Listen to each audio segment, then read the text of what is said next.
Welcome to the Culture Edit. Unique perspectives into the personal and professional lives of individuals at the helm of successful business, athletics, art, and design. Welcome to the Culture Edit, episode 102. Do I say 102 or 102? I think it's up to you. Okay. However you want to do it. I guess it depends on how much I feel like 102? enunciating and, saying things in full. You could also say 102. 102. Yeah. That reminds me, I was watching this, this Instagram thing popped up, and it was this guy who I guess goes around, and his whole goal of the Instagram account is to show how terrible education system is in America. So he's like going around asking kids questions. That's really like, positive. Historical question. Yeah, no, it's not positive. Historical questions, all of that. But my point in this is that he asked these young kids, it was like a number in the trillions. Yeah. And so it was like whatever trillion, whatever billion, blah, blah, blah. Like he's showing them? He's showing them a physical number, Okay. and he says, can you say this number? Yep. The kids could not say the number. They were like 1052. And he's like, no, can you say the number They properly? can say like 50 trillion. 50 trillion, Yeah. 250 million, billion, Yeah. 500 million, whatever. Right. Like the proper way. And they were like, I've never heard of that number before. Like they had never heard of a trillion before. Is he projecting that when he was their age, he would have been able to say this? No, it's more just showing how the education system is failing certain communities in America. Well, I know, but is he saying, but I could have done this when I was their No, age? he's not saying that. He's really just asking the question, and then he doesn't say anything. Oh. Like he just posts that, like whatever they say is their answer, that's what he posts. And then Maybe I'd like to ask him a few questions. Yeah. I mean, I don't think he's doing it trying to be mean, but I feel bad because he definitely makes these kids like feel terrible. He's about definitely doing it themselves. to be mean. Like they feel stupid. I think he thinks he's doing it to prove a point. Yeah.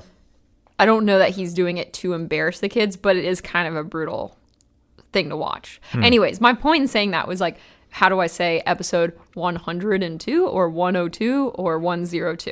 I think it's your choice. It's my choice. In your podcast, you get to choose. My voice, my choice.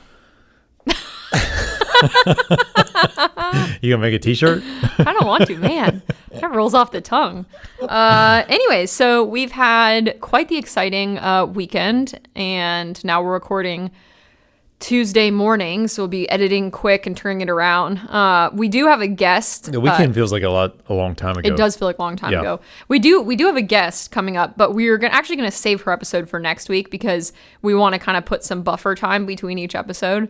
Well, we've just or been guest. back to back to back. Yeah, on it's been back to back, Yes, so- episodes. So yeah, and we know how much you you all got a miss lot us. of things that you wanted to share. So over the weekend, or last week, I guess. well, should we even say real quick? Thanks for all the feedback on the last episode with Dylan. Yeah, we've gotten amazing feedback on the episode with Dylan Johnson. Everyone loves him. Everyone loves him. Well, I think we already knew that, Yeah, didn't we, Dylan? We already knew that. I think we already knew that. Yeah. But yeah, it was a really fun episode to record, a great episode to edit. And A lot of feedback. I think people were, obviously when they think about Dylan Johnson, they think about his YouTube channel and the Yeah. technical aspects of learning from him. So I think the feedback I got is they thought it was really interesting to hear about him instead of him educating like he normally is. Exactly. Yeah. Yeah, and I got feedback that they just like to know who he is as a person. Yeah. That's what I meant. Yeah. So it was a great episode. Thank you for everyone who listened. And if you haven't listened, go ahead and give it a listen because it's a great episode. And And he has Leadville this weekend, yeah, he's up in along with Leadville, Colorado. friend of the pod, Marcos, will be there too. yeah. Yeah. So good luck, guys. Good luck. I know, it's Dylan's first race back since being injured, so we're wishing him good luck, but hopefully He just needs to finish. Exactly. To be in the overall for lifetime, he's got to finish because Yeah. he missed one. You can't miss more than one. Oh, I didn't realize that. Yeah. Okay. Yeah. So if you see him, Give him a push. give him a push, give him a high five, pat on the back, tell him to keep going, because it's gonna be hard. Yeah. So do we want to talk about New York? Yeah. We got stranded in New York. We're just only supposed to go for 24 hours. Ended up being 3 days. Yeah, which has happened to us a couple times, or happened to me a couple times in New York. Delta really struggles with those flights. With Newark. Flights Something getting out about of the Newark airport. It's strange. Yeah. But we hadn't been in New York in well over a year, which is unusual for us because we typically go a few times a year. We just haven't had as much of a reason this year. But I saw that one of my favorite artists was having an exhibit, or the exhibit was ending, and I didn't realize that it had been going on all summer. And so it was the last 2 days of the exhibit. And so I said to you, well, do we want to go up and see the exhibit as well as talk, meet with some clients? Because we always look for reasons to go up to New York and meet with clients. Yeah, and, it's good to meet face to face. yeah, it's just, I get tired of the over the phone, over the Zoom, all of that. So Yeah. I like to, So we look for a reason to go to New York, and this was a good reason. yeah. So we were like, oh, we'll just go up there Thursday and then come back Friday. So we'll see the exhibit, and then we'll get to meet with some clients, and all around we'll be back for the weekend. Yep. That Really easy. That Just- didn't happen. Just a backpack. We literally just brought like 2 changes of clothes. Yep. And we ended up staying till Sunday because we could not get a flight back on Saturday. They canceled our flight on Friday. Yep. Canceled. Well, they were starting to delay it. They were doing the whole like delay an hour. And Yeah. we've played this game before where you get to the airport Yep. and then they delay it until 10 o'clock at night, and then they cancel it, and you're stranded at the airport, or you're staying in a really crappy hotel in New Jersey. Luckily, I'm a diamond medallion, and I called them and said, "Shoot me straight," and they Yeah. were like, They're like, "You're not getting They out." were like, "I wouldn't go to the airport." And there's nothing getting you out tomorrow either. exactly. So we accepted our fate. Luckily, it's Manhattan. That's what I was saying. Like, there are a lot worse places to be stranded. Yeah. And that's not a bad place to be stranded. And it was at all. actually the best place. So normally Manhattan in the summer is pretty treacherous with the heat. Like Yeah. that's why everyone leaves. They go to the Hamptons, they go wherever. It was actually amazing. On Saturday, weather was, yeah. Saturday morning, we woke up and it was 65 degrees and sunny. And Yep. there was like a half marathon going on in Central Park. There was dogs everywhere. I mean, it was just literally the perfect thousands Saturday. and thousands of people in Central Park. It was amazing. And like the high was like only 75. So it Yeah. was just an amazing day all around.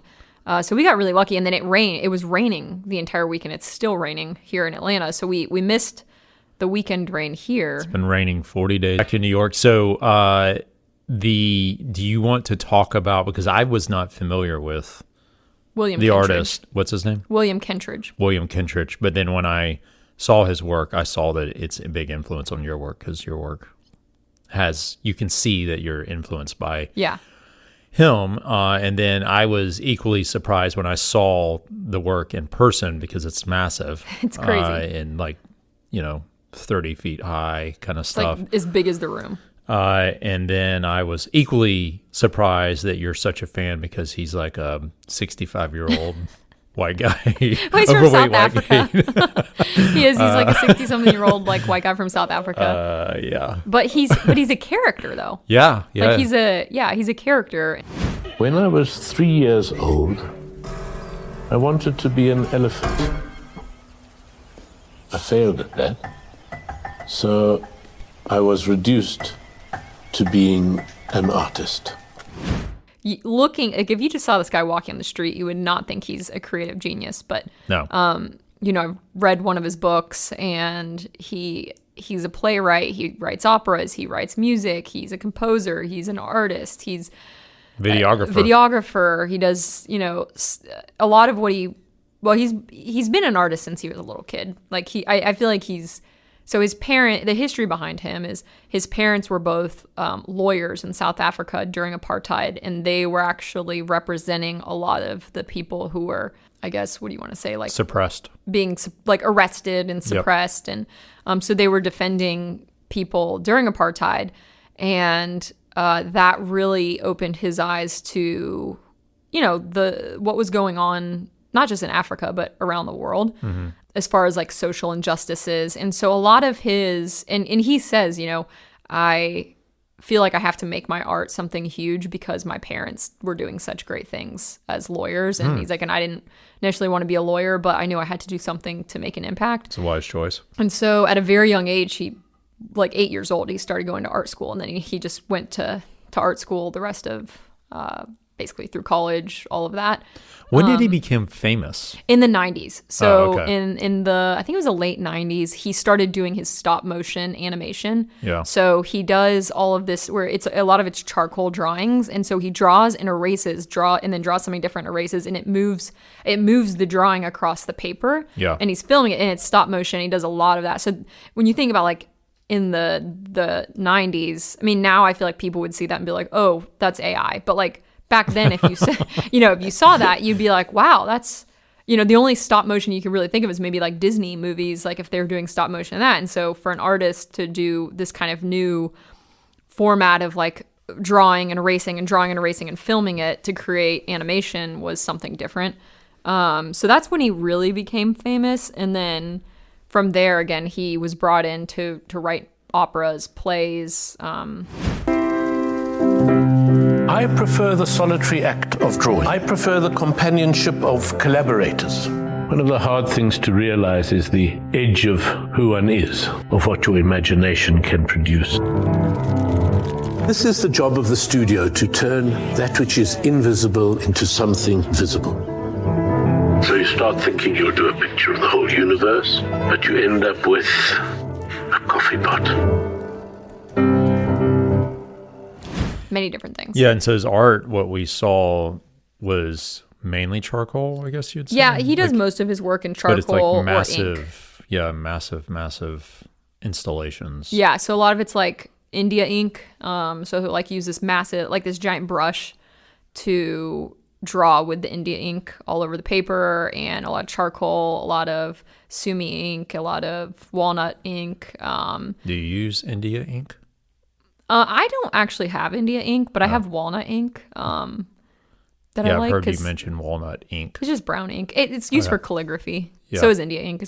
You can use it for calligraphy, but you can also paint with it. But then he also uses some like pastels and chalks for like, but he doesn't use tons of color. It'll be like one color. But a lot of his work is done on found items. So he'll find old books or old newspapers or old, like, I guess there's a type of paper that's like specially made in South Africa, like I don't know what kind it is. I looked it up, and like you can't just like buy it here. So he uses a lot of like that recycled paper, I guess, from his like country. And then a lot of the subjects are around war, apartheid, but it's not like a depressing thing, if that makes sense. No. It's more of just like it's a way impressive. of looking at things. Yeah. But yeah.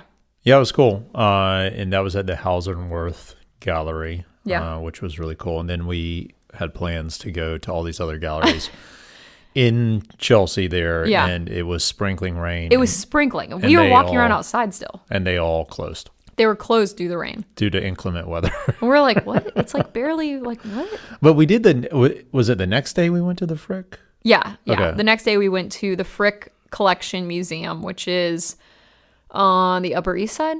Yep. Yeah, Upper East Side of the park. And I had it on my list of things to go to for years, but we had just never gone because we'd always go to like some of the bigger museums. I cannot recommend going to the Frick Museum like more. I mean, it is, first of all, we didn't even have to wait in line. We just went right in. We got lucky. We did get a little bit lucky, but it was really impressive. So most of the work that they have in that museum is old masters oil painting. Like it's like there's not a ton of variation. It's oil paintings. Yeah, and it's the old. It's the old masters. Like it's like how old? This is like 1500, 1600. Yeah, and it was actually it was a gentleman, Henry Frick. He founded one of the largest coal companies. Nikki went down the research rabbit hole. Yeah, in the 1800s, and built a dynasty. And so he had this massive house on Central Park that overlooks the park. It's just like a giant mansion. It's and incredible. When he passed away, in his will, he wanted to leave it. Well, it's funny, when we walked in, I was like, to the public. I immediately realized it was someone's house, and I was like, was someone's. It's insane because there's like a garden in the middle. And you're like, there's no way. This has to be a museum. And you look it up and you're like, yeah, it's their house. It's his these house. people lived here. Yeah. Which is, different yeah, world. so when he I guess in his will, they created an art foundation with research center, which is one of the most famous art history research centers in the world. That was actually founded by his daughter.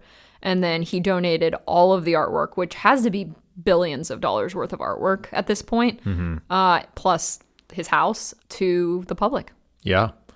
I knew we were living right because we walked right in there when we left, the line was wrapped around the corner. Yeah. The next day we went to the Guggenheim. We walked right in. Yep. When we left, the line was wrapped around the corner. Well, I don't know what we were doing. No. The key is to go. So a lot of the museums have the pay what you want. Yeah. Or they have the student like entry times, which are usually at like 4:00. And so if you go right before the pay as you want, then you get in. I mean, you have to pay the regular fees, but like it's like $30. $30. Yeah. So it's not a big deal To not wait in line for hours. Yeah. But then everyone else after that has to wait in the pay as you go. Yeah. Everyone does. Yeah. So that's, I think, so we just timed it right. Yeah. Anyway, so it was really great. Highly recommend. You're not allowed to take pictures in there. Chad got yelled at. I did get yelled at. That's the only art gallery in New York I've ever seen. I wonder if it's because because they're not like protected by glass or anything. I wonder if they don't want the flash or something to degrade. Guggenheim's got plenty of oil. I mean, I don't know. Picasso's sitting out and you can take a picture of them. But the Guggenheim looks like shit compared to this place. That is true. The Guggenheim looks like it's had better days. It needs renovation. It needs a serious renovation. It's like the floors look like an old gym school floor. But you can take pictures in the Louvre. Yeah. But you can't take a picture in the Frick. I think that's just them being super snobby. Maybe. Yeah. I kind of think it's good though, because they had more security than any place I've ever seen. It keeps people moving. Because if you can't take pictures, you kind of just keep on trucking. So maybe that's why as well. But I was going to do Dilps of the Frick. The Dilps of the So context, when we went to the Louvre, or one of the last times we went to the Louvre, I went through and counted how many paintings have dogs in them and called them Dilps of the Louvre. Dogs I'd like to pet. Yeah. But yeah, it was like insane amount of security. Yeah, it was. I mean, every single little orifice and crevice and place had I'm sure they're thinking about what happens in Europe with the Rijksmuseum where someone, puts glue on their hands and sticks it to the picture. Yeah. They're like, this is not happening in New York. Not in my house. Not in the Frick house. This is not happening in the Frick house. No one's messing around in the Frick house. I felt like everyone was getting watched. The age, I felt like they were looking at me as if I was going to put a oil painting in my pocket. Yeah. Like you were like being watched like a hawk. And the average age of the patron was well into the 70s and 80s. I would say, 70s, yeah. So it was... We stood out a little bit. We stood out. But then the Guggenheim, on the other hand, is like very young. But the exhibit they have right now is a young artist. So I think it draws a younger crowd. Yeah. Yeah, so it was good weekend overall. And again, good for you. I mean, bad for me because I didn't have a bike to ride. And even though... my friends were there and they had bikes and they were riding and asking me to come ride with them. Sorry guys, I didn't bring a bike because I thought I was only going to be there for 24 hours. Yeah. You were able to get runs in and 16-mile run on Saturday. What do you think about for 16 miles by yourself? Well, I guess most of the time when I'm running by myself, I think about how happy I am that I can run. Wow. And especially when I'm running in places like Central Park and on a beautiful day, I was just how fortunate you are. Just like soaking up the opportunity to be able to do this and just, also at the same time praying that an injury doesn't happen any moment. But I there was a lot of run clubs, so I was kind of had FOMO because I didn't have anyone to run with and I wanted to just hop into Didn't you say you kind of hopped in with one group? Yeah, but they were doing like a workout, so they kept like speeding up and slowing down, So I didn't really want to do that. But I did 2 laps of the park and then went over to the West Side Highway and ran down there, which was kind of a mistake. I should have just stayed in the park. Yeah, I got a city bike, non-powered. Yeah. To come meet you to break it up. Yeah. And I was surprised that you were headed to the West Side. Yeah. Because there were so many people in the park. It was incredible. Well, there was a half marathon going on. Yeah. Which if I had known, I probably would have signed up for. But. Yeah. I was just curious. Yeah. I mean, so is that something most runners are thinking about primarily? Is I'm just hoping I'm not going to get injured. I'm hoping I'm not going to get injured. You're just waiting for something to tweak. Yeah. I mean, I don't know. I don't really think about that much when I'm running. I don't know. I'm just really happy when I'm running. Huh. So yeah, it's just a different mindset. Yeah, it is. How many new songs of the Billy Joel Greatest Hits were new to you? Of the songs? Only like a couple. Oh, really? Yeah, because we had watched most of the documentaries, so then I knew them. Okay. And what your overall thoughts on documentaries recommended? I loved it. It's really long. It's It's long, like but 4 we hours. broke it up into like 4 days. Yeah. I personally loved it. It was super inspiring. I mean, I didn't know any of that about his life. I mean, he's an incredible artist. I do feel like they glossed over they glossed over things. Well, a I little think- bit. He definitely was in creative control. Yes, he was in creative control like of the documentary. narrative because he got married 4 times, and each time it's like, oh, it was all totally acrimonious and everything's fine. Well, and like each time, basically, his wife left him because he's an alcoholic. So, which I didn't know he was. or that, something else. I didn't know he was that bad of an alcoholic. Yeah. They never said he was into drugs, but I had a feeling there was a point where he was definitely into drugs. Definitely, yeah. Too. It sounded like he just went off the deep end like every other month, and then it just was too much for most people to handle. Probably drugs And now he's others like 60 associated. something, and he's finally settling down, and he has a wife and 2 little tiny kids. Yeah, he's got 2 young kids in 70s. I would I mean, if you're a Billy Joel fan, I would definitely recommend the documentary. I think it's really good. I mean, it's a great, if you grew up in the 80s, 90s. I mean, really, he starts in the 70s. Like, I forgot that Piano Man was written in 1973, which I mean, he blows was my so mind. young. And they had, at the end, him singing it, recording it Yeah. in 1973. And he looks like he's like 20 years old. Yeah. And that comes from his real life experience. Of working at a piano bar to Yeah, make money. working in a piano bar. But it's such an old soul kind of lyrics to it. What's It's just crazy is like he didn't grow up rich. He didn't grow up with connections. No. He didn't like his dad left his mom when he was a little kid. Like sounds like she was like bipolar or some schizophrenic or something, and Yep. never really got diagnosed.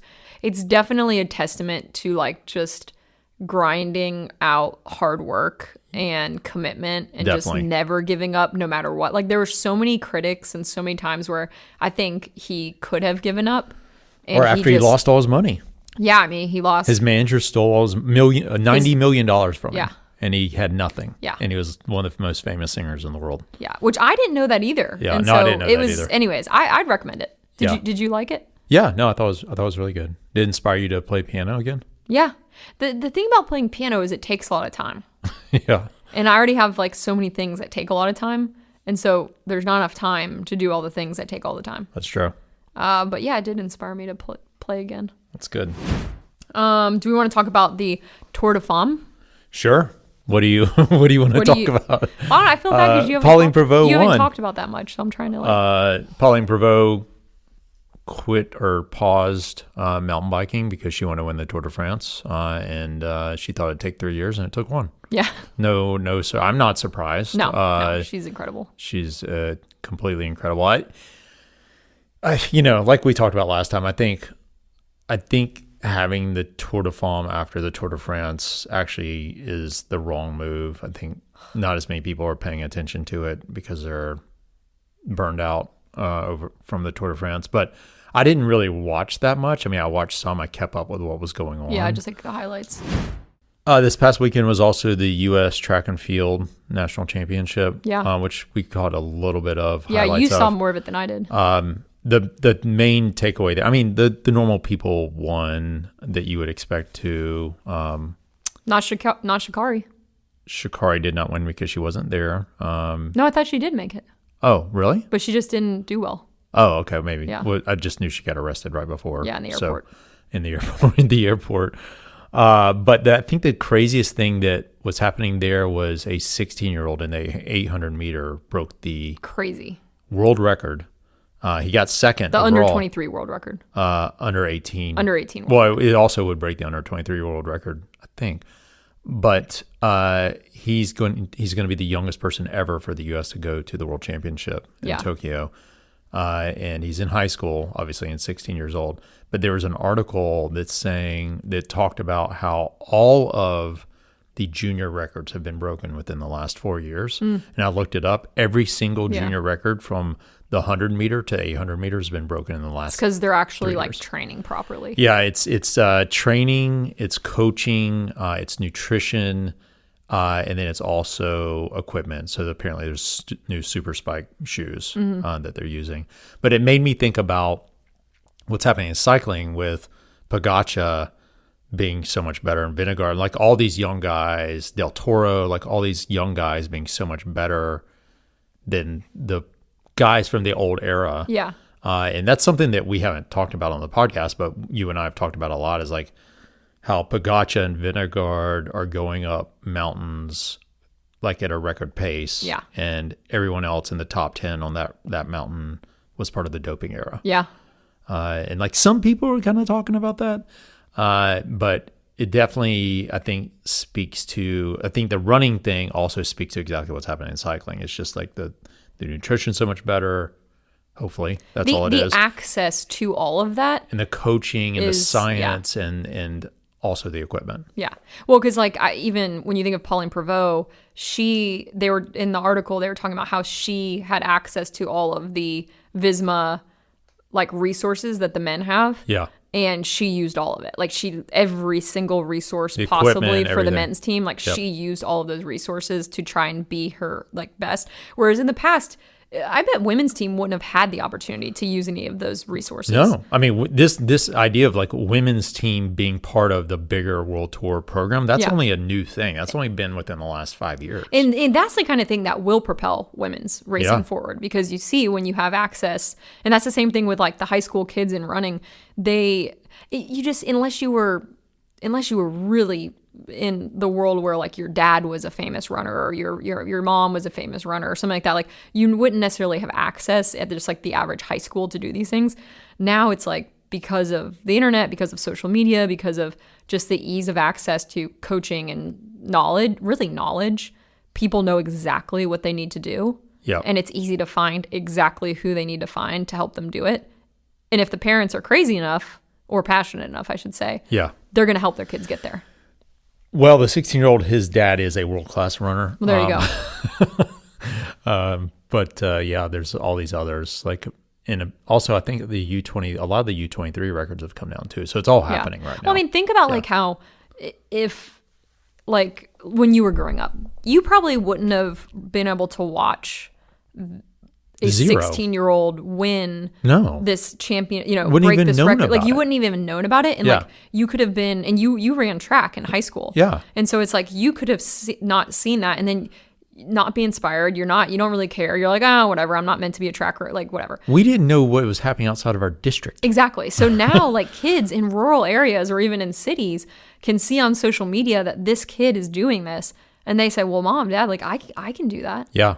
Well, he actually said his idol is, God, I forget his name, but he's the guy that I think he won silver in the 800 at the Olympics. Yeah. And he's like, I saw he was born in 1997. So He's like, that's my idol. And he's like, that guy's my idol. Yeah, but this kid was probably born in like 2010. No, 2009. Yeah. 16. He's 16. Yeah, that's crazy. Anyways, but really cool. It was, Yeah. Unrelated, you want to talk about Sydney Sweeney? yeah. Genes are passed down from parents to offspring, often determining traits like hair color, personality, and even eye color. My genes are blue. Sydney Sweeney has very genes. Speaking of media, Speaking of young people in the media, speaking of young people in the media, for those of you that know, and if you don't know, Sydney Sweeney was on an American Eagle ad last week? And yeah, it started in late July. yeah, and it was about, It's American Eagle advertising campaign for jeans. yeah, for their jeans. Sydney Sweeney has great jeans. Yes. And so it's just, and I saw it, never thought about it again. when I saw it, I just was like, she looks good. Like, I wish Yeah. my body looked like that. No, like, I literally just thought, like, man, she's like looking really good because she just did that movie where she gained a bunch of weight to play the role, the boxing role Oh, the weightlifting, yeah. in weightlifting. Yeah. And so I was thinking about how I was like, I wonder when this was filmed because she put on a lot of weight to play that role Yeah, so that she she could did. look like a heavyweight type character. The opposite of Pauline Prévost. Yeah, and then clearly either lost the weight to do this campaign. But I was thinking, like, I was like, that's pretty crazy.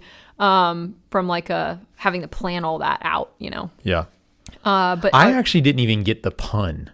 I didn't either. I wasn't even getting literally, I thought they just meant she had good jeans on. Yeah. Like she was wearing jeans. Right, Sydney right. Sweeney has good jeans. Right. And people are losing their minds saying that like it's all because it was a play. It was Yeah, I thought it just No, it's would like- be a pun, right? Maybe, I don't know. But I didn't realize it was a copy of a Calvin Klein ad starring Brooke Shields in the 70s. Oh, I didn't realize that either. Yeah. So there's layers to it. Yeah. Well, everyone was, the first time Brooke Shields talks about what great genes she has, and she's putting jeans on. Same and so thing. it's about having good genes as in like genetics. Yeah. But it's spelled J-E-A-N. But it's spelled, yeah. And so, anyways, I didn't realize that there was even controversy until Doja Cat, who had been off of TikTok forever, came back on TikTok just to make a parody about this and pretended to be like a redneck talking about genetics and how only white people have good genetics and blah, blah, blah. Like, she took it down this place where I was like, what are you talking about? And I didn't even realize she was talking about the ad. Yeah. So I went to the comments because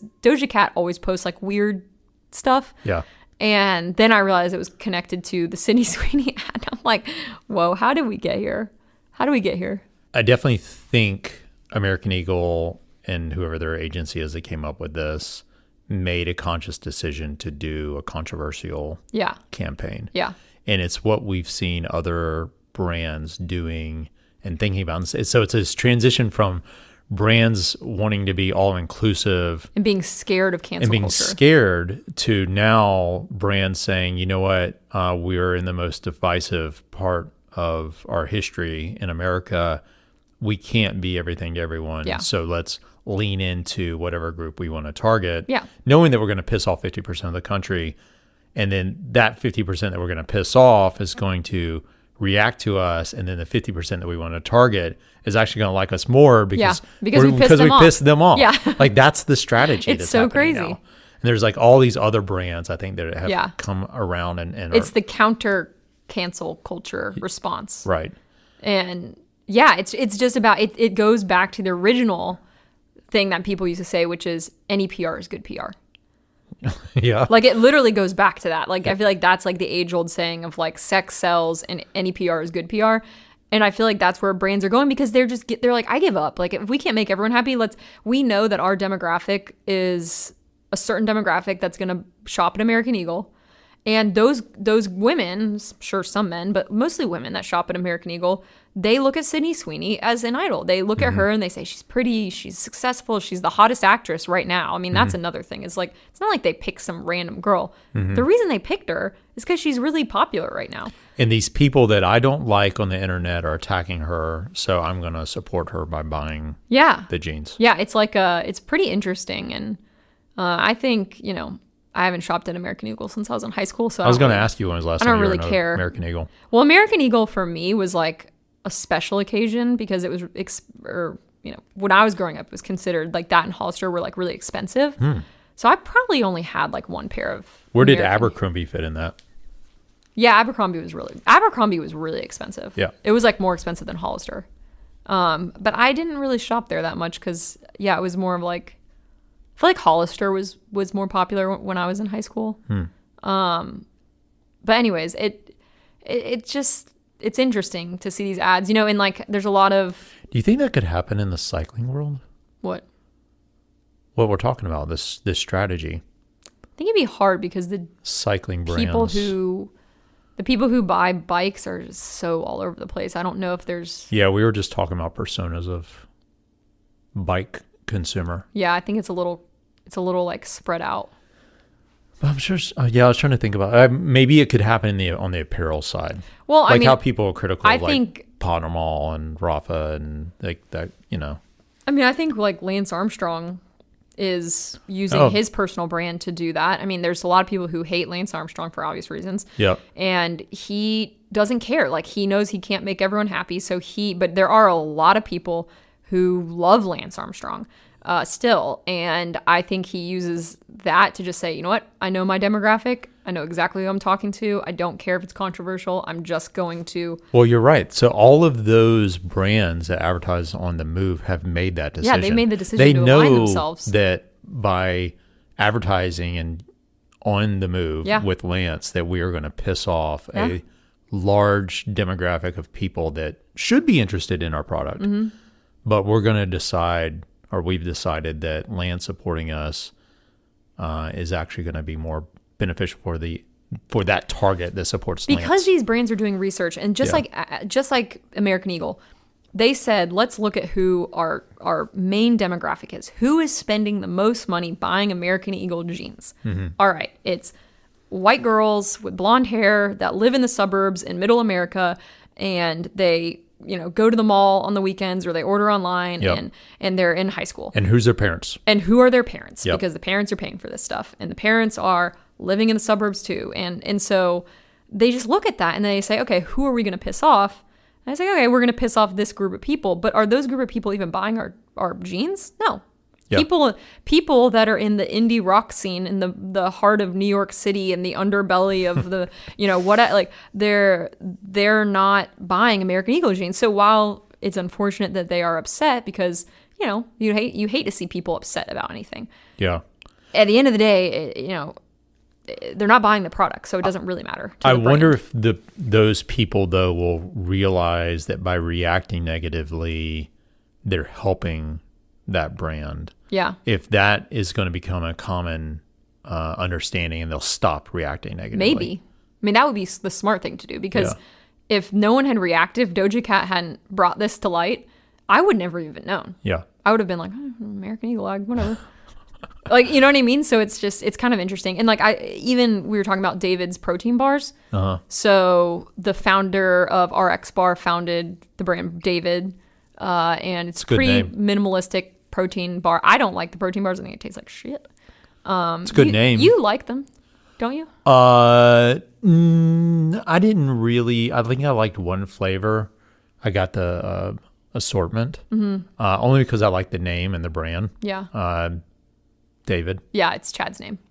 It's not Chad's name. It's my first name. Chad's first name. They tasted like old school. They Yeah. remind me of like an old protein bar from 1997 is what Yeah. they reminded me of. So like sludge. Yeah, I didn't like it, Yeah. but they apparently have gone through a lot of drama recently because they acquired a company that makes a fat substitute. So it's a fat substitute that has less calories than using actual fat to like bind things together. And when they did that, they stopped selling this patented filler product to, I guess, like 3 different food brands. They were making other kind of foods. They weren't making protein bars. Yeah. They were making like healthy chocolates or Yeah. like nut mix and stuff like that.